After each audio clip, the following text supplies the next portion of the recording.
कासगंज नामक गांव में रतन नाम का किसान रहा करता था। रतन बहुत ही ईमानदार था और उसकी पत्नी सुनीता एक काले रंग की थी।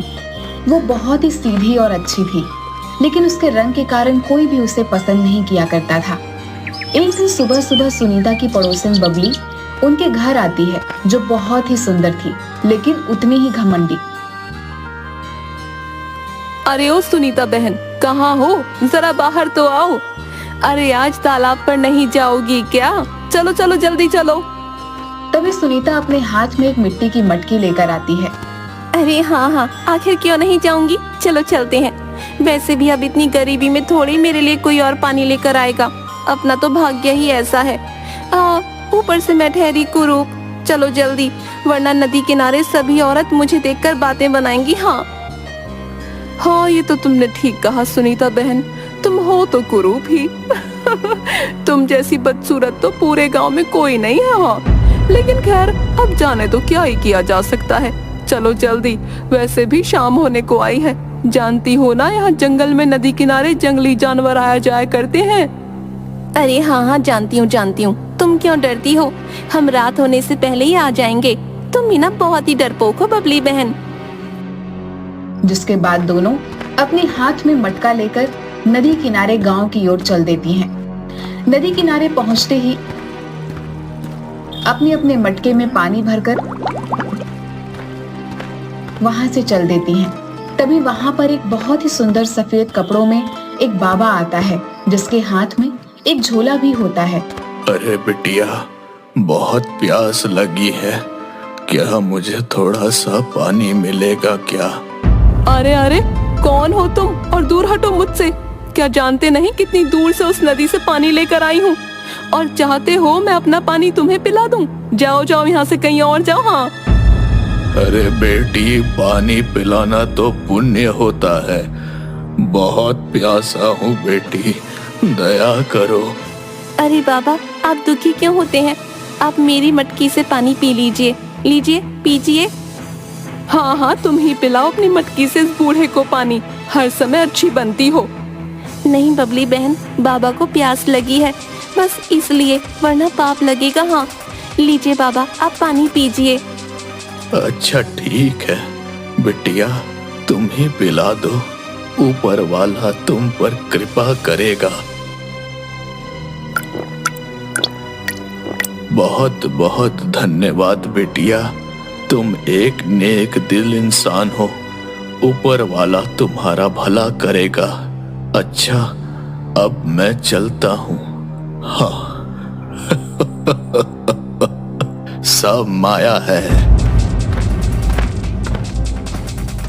कि कुरूप सुनीता बहुत ही चालाक है, हर किसी से अपनी प्रसन्नता करवाना चाहती है बस। हाँ, बड़ी आई कल्लो कहीं की।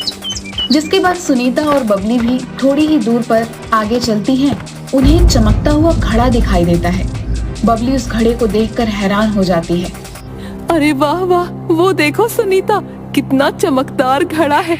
वाह, चलो चलकर देखें तो सही, आखिर क्या है इस घड़े में। नहीं बबली बहन, रात होने वाली है, अब हमें घर चलना चाहिए। चलो यहाँ से, हमें लालच नहीं करना चाहिए। हाँ। अरे एक बार देखने तो दो, आखिर क्या है उस घड़े में। तुम तो इतनी बदसूरत हो, उतनी ही मंदबुद्धि भी। चलो मुझे देखने दो। बबली की ऐसी बातें सुनकर सुनीता चुप रह जाती है। जिसके बाद बबली उस चमकते हुए घड़े के पास जाती है और देखती है उसमें खूब सारा सोना चांदी होता है। अरे वाह, देखो तो सही, कितना सारा धन है।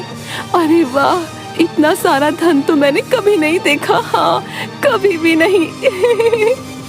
अरे लेकिन इस जंगल में ये धन से भरा घड़ा आया कहाँ से? मुझे कुछ सही नहीं लग रहा। चलो ना यहाँ से बबली बहन, रात होने वाली है। अभी यहाँ से जाना ठीक होगा। अगर ये धन भरा घड़ा लेकर गई तो ये सुनीता सबको बता देगी। नहीं, मैं ऐसा नहीं होने दूंगी। अब तो ये धन से भरा घड़ा मेरा ही होगा। हाँ, मेरा ही होगा।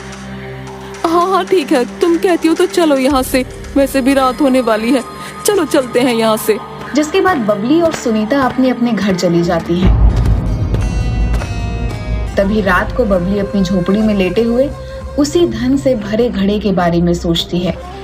अरे वाह, कितना सारा धन था उस घड़े में, लेकिन उस सुनीता की वजह से मैं उस घड़े को नहीं ला पाई।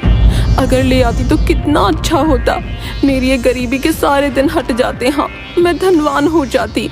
लेकिन अब बस मैं कल सुबह ही उस घड़े को ले आऊंगी। हाँ। जिसके बाद थोड़ी देर बाद सुबह हो जाती है और बबली जंगल में उसी जगह पर जाती है। बबली यह देखकर हैरान हो जाती है कि वहां पर धन से भरा हुआ घड़ा है ही नहीं। अरे अरे, ये क्या? कल तो वो धन से भरा घड़ा यही था, अब कहाँ चला गया? कहीं वो कुरूप सुनीता तो घड़ा नहीं ले गई? ओए ओए, चलकर देखना ही पड़ेगा। हाँ। जिसके बाद बबली अपने हाथ में एक मिट्टी की मटकी लेकर सुनीता के घर जाती है। ओ सुनीता बहन, आज चलना नहीं है क्या नदी किनारे पानी लेने? मेरे घर में तो एक बूंद पानी भी नहीं है, चलो ना चलते हैं। जिसके बाद बबली की नजर सुनीता के पूरे घर में दौड़ती है, लेकिन उसे कुछ भी नजर नहीं आता। अरे ये क्या? यहाँ तो कहीं भी वो धन से भरा घड़ा दिखाई नहीं दे रहा। क्या पता इस सुनीता ने वो धन से भरा घड़ा कहीं छुपा दिया हो। हाँ हाँ, यही हो सकता है। अरे हाँ हाँ, क्यों नहीं बबली बहन, मैं तो बस तुम्हें पुकारने ही वाली थी। आज तो मेरे घर भी पानी नहीं है, चलो चलते हैं। जिसके बाद दोनों अपने हाथ में मिट्टी का मटका लिए नदी किनारे चल पड़ती हैं। दोनों नदी से अपने मटके में पानी लेती हैं और वहां से थोड़ी दूर चलती हैं तो देखती हैं कि फिर से उन्हें वही चमकदार घड़ा दिखाई देता है। अरे वाह वाह, ये तो वही धन से भरा घड़ा है। हाँ, बहुत ही अच्छा। लेकिन इस बार वहां पर उस घड़े के पास एक और घड़ा होता है जो बिल्कुल खाली होता है। अरे वाह वाह, आज तो मैं इस धन से भरे घड़े को अपने साथ लेकर ही जाऊंगी। हाँ, अब ये घड़ा मेरा होगा, बस मेरा। लेकिन मुझे कुछ ठीक नहीं लग रहा बबली बहन। अरे तुम चुप करो सुनीता बहन, देखो ये धन से भरा घड़ा तो मैं लेकर ही जाऊंगी। हाँ, अब से मैं बहुत धनवान हो जाऊंगी। अच्छा तो ठीक है, लेकिन देखो तो जरा, ये दूसरा घड़ा भी कितना सुंदर है। अरे वाह। अरे हाँ हाँ, वो तो दिख ही रहा है, लेकिन ये तो बिल्कुल खाली है। आखिर इसमें भला करूंगी क्या मैं? ये तो मुझे बड़ा सुंदर लग रहा है, इसे मैं रख लेती हूँ। क्या बावली हो गई है सुनीता, आखिर ये घड़ा तो एकदम खाली है। इस खाली घड़े का क्या करेगी भला? तुम्हें इतना समझदार और चालाक नहीं है ना। देखी, धन से भरा घड़ा पाकर मैं तो सबसे धनी हो गई। हाँ, सबसे धनी। अरे बबली बहन, मैं आखिर इस धन का क्या करूंगी? न जाने किसका धन है, कौन यहाँ छोड़ के चला गया। नहीं नहीं, मुझे क्या, मुझे तो खाली घड़ा ही चाहिए। हाँ, यही मेरे लिए बहुत होगा। जिसके बाद दोनों वहाँ से चली जाती हैं। तभी वहाँ पर वही सफेद कपड़े वाला बूढ़ा आता है और जोर जोर से हंसने लगता है। सब माया है। हाँ, सब माया है। अब माया अपना असली रूप दिखाएगी। हाँ, लालच बुरी बला है। हाँ। अरे वाह, आज तो मैं सबसे धनवान हो गई। अच्छा, अभी मैं इस घड़े को कहीं छुपा देती हूँ। हाँ, कहीं किसी की नजर पड़ गई तो अच्छा नहीं होगा। अरे वाह, कितना सुंदर घड़ा है, मन करता है इसे देखती ही रहूं।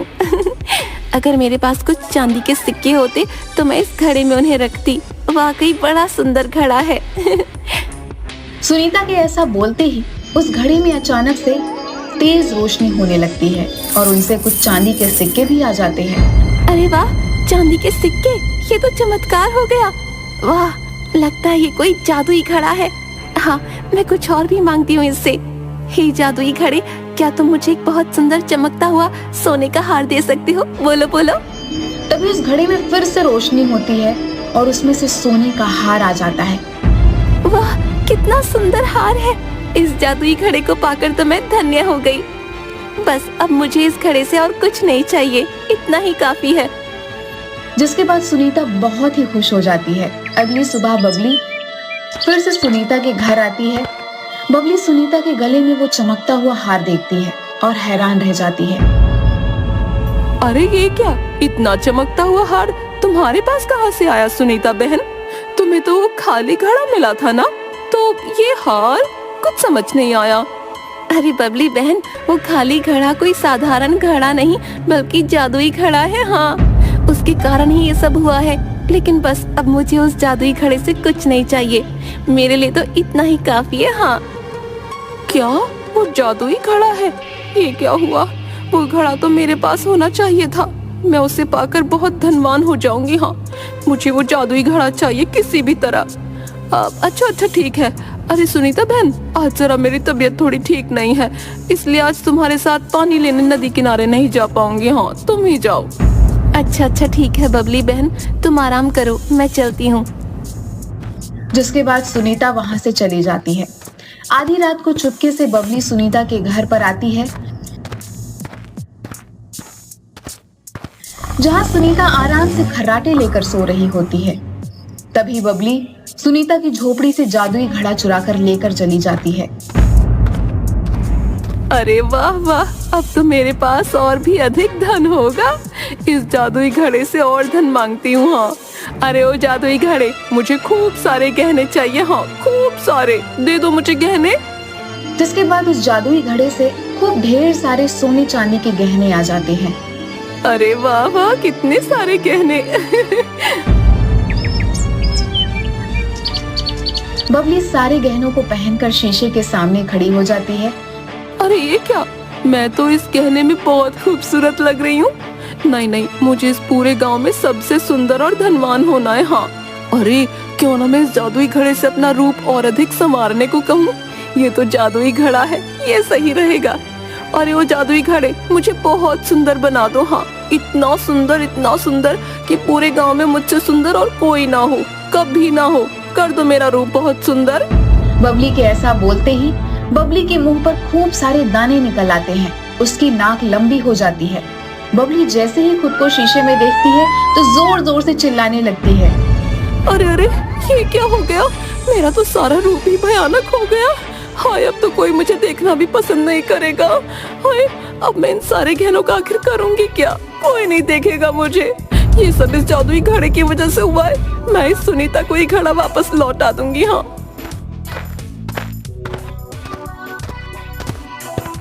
जिसके बाद सुनीता बबली के पास आती है और उसका भयानक रूप देखकर डर जाती है। अरे ये आपको क्या हो गया बबली बहन? इतना भयानक रूप? ये सब इस जादुई घड़े की वजह से हुआ है। नहीं, मैं इसे अपने पास नहीं रखूंगी। हाँ, इस जादुई घड़े को वहीं जंगल में जहाँ से मिला था वहीं रखाते हैं। ये सही नहीं है। देखिए ना, इसने आपका क्या हाल कर दिया बबली बहन। मैं भी तुम्हारे साथ चलती हूँ।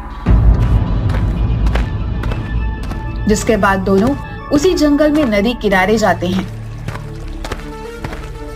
और तभी वह उसी सफेद कपड़े में बाबा को देखती है।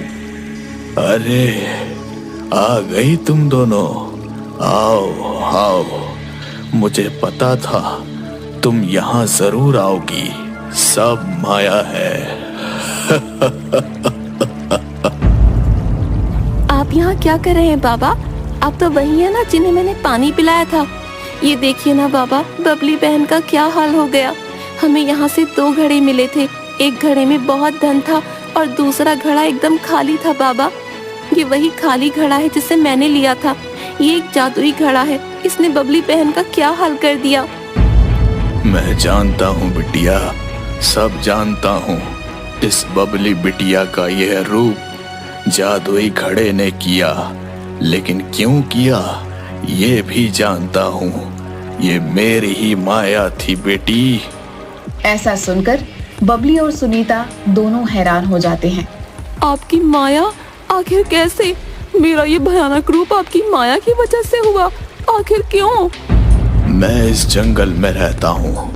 मैं कोई सामान्य मनुष्य नहीं हूँ, बल्कि एक तपस्वी हूँ जो भेष बदलकर इस जंगल में तपस्या किया करता हूँ। उस दिन जब मैंने तुमसे थोड़ा सा पानी मांगा तो तुमने अपने अहंकार के कारण मुझे पानी नहीं पिलाया, उल्टा मेरा अपमान किया। तुम एक लालची और घमंडी स्त्री हो, ये तो मैं पहले ही समझ गया था। इसलिए ही मैंने ही वो माया रची। ये दोनों मायावी घड़े मेरे ही बनाए हुए हैं। एक मायावी घड़े के धन से तुम्हारी लालच की भूख शांत नहीं हुई तो तुमने इस नेक दिल सुनीता बेटी का घड़ा भी चुरा लिया, जिससे तुम्हें जरूरत से ज्यादा प्राप्त करना चाहा। पूरे गांव में सबसे सुंदर बनने की चाह ने ही तुम्हारा ये हश्र किया। बबली जोर जोर से रोने लगती है। मुझे माफ कर दीजिए बाबा, मुझसे बहुत बड़ी गलती हो गई। मुझे अत्यधिक लालच नहीं करना चाहिए था, लेकिन अब ये मेरा भयानक रूप, अब मैं इसका क्या करूं? ये भयानक रूप तुम्हारी ही लालच का फल है। इससे अब तुम्हें कभी मुक्ति नहीं मिलेगी। हाँ, और सुनीता बिटिया, तुम एक नेक दिल इंसान हो।